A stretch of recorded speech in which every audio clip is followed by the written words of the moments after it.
Welcome to Blue Garden Cottage with a video that wasn't planned because the planned video will have to wait till next week. But you can see that I have been very busy. I had made a video for you for today to do with the Ghillie kettle. I'll edit and get that one up for you next week, and also tell you what I'm doing with all of the wild harvests.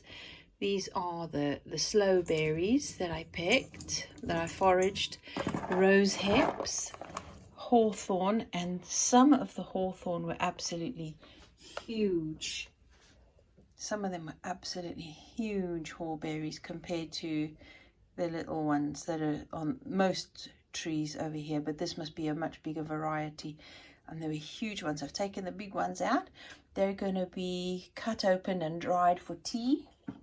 And these ones I'm going to make, once I've got the Rosehips processed, I'm going to use the syrup in with this, with a Hawthorn, to make Rosehip and Hawthorn jelly or jam, so that I can make some jam tarts out of it and keep for use for the winter anyway. The sloes are going to be stoned or pitted and frozen, because the freezing will help take away that dry acridness that comes with sloe berries, and then I can use it with Hawthorn as well and Rosehips to make a winter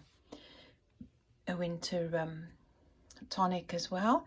And these are wild windfall apples from a wild tree. You just can't reach them at the top of the tree, so we shake the tree and let these come off. So these will be cooked up, and I might use them as part of the Hawthorn and Rosehip jelly or jam, and some for apple sauce.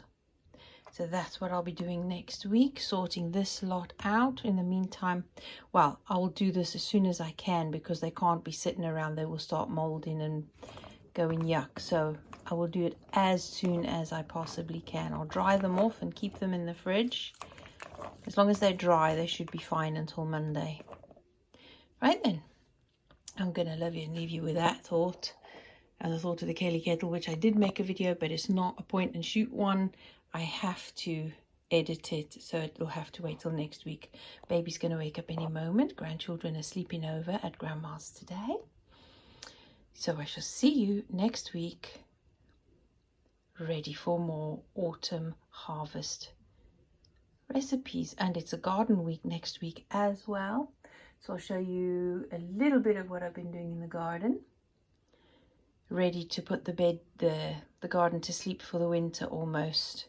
Bit more harvesting and sorting out to do, and then it'll be putting the garden to sleep for winter, because I haven't got very much growing for the winter for harvests. I have got some that will overwinter, but not much. We'll talk about that more next week anyway. I hope you have a lovely weekend, and I'll chat with you all soon. Take care. Bye-bye.